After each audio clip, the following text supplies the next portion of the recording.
வணக்கம் மிஸ் ராதாராஜன்.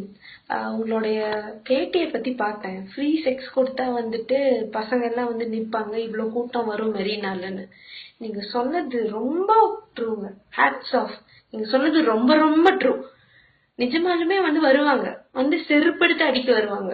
இப்படி எல்லாம் வந்து இது பண்றீங்களா, ஃப்ரீ செக்ஸ் வந்து தரீங்களே, உங்களுக்கு எல்லாம் கல்ச்சர் இல்லையா அப்படின்ட்டு செருப்படுத்து அடிக்க வருவாங்க.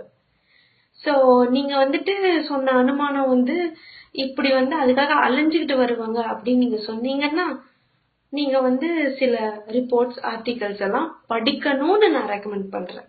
பிகாஸ் சென்னை அண்ட் கோயம்புத்தூர் ரெண்டுமே வந்து இந்தியால safest places for women to live அப்படின்ட்டு இருக்கு. சோ நீங்க அது அப்டேட் ஆகாதது ஏன் தப்பு கிடையாது, உங்க தப்பு தான் நான் நினைக்கிறேன். அண்ட் இன்னொன்னு, இத்தனை நாள் போராடிட்டு இருக்காங்களே எல்லாரும், பசங்க பொண்ணுங்க எல்லாரும் ஒண்ணு சேர்ந்து தான் போராடிட்டு இருக்காங்க.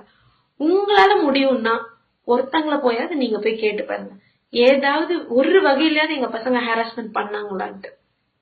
கண்டிப்பா வந்துட்டு எந்த பொண்ணும் வந்துட்டு இல்ல ஆமா ஹாரஸ் பண்ணாங்க அப்படின்னு சத்தியமா சொல்லாது. எங்க பசங்க மேல எங்களுக்கு நிறைய நம்பிக்கை இருக்குங்க. அதனாலதான் நாங்க வந்து அங்க பசங்களையும் பொண்ணுங்களையும் ஒன்னா விட்டுருக்கோம் போராடுறதுக்கு. ராத்திரியும் பகலுமா அங்க இருக்காங்க, சேஃபா இருக்காங்க. சோ நீங்க இப்படி வந்துட்டு இந்த மாதிரி ஒரு அனுமானத்துல நீங்க சொல்லிட்டீங்க, எங்க பசங்க வந்துட்டு ஃப்ரீ செக்ஸ் கொடுத்தா வந்துட்டு வருவாங்க அப்படின்னு நீங்க சொல்லிட்டீங்க. சோ இதுல என்ன தெரியுது, நீங்க தமிழ்நாடு பத்தி ஒரு மண்ணும் உங்களுக்கு தெரியாதுன்றது வந்துட்டு எனக்கு நல்லா புரியுது. சோ தமிழ்நாடு பத்தி உங்களுக்கு எதுவும் தெரியாதுங்கும் போது ஜல்லிக்கட்டு பத்தி உங்களுக்கு எப்படிங்க தெரியும்? சோ உங்களுக்கு ஜல்லிக்கட்டு பத்தி ஒரு மண்ணும் தெரியாது, தமிழ்நாடு பத்தி ஒரு மண்ணும் தெரியாது, எங்க கலாச்சாரத்தை பத்தி ஒரு மண்ணும் தெரியாது. சோ பீட்டால இருந்து நீங்க ரெப்ரசன்டேட்டிவ்ஸ் நீங்க தான் போய் பேசிருக்கீங்க.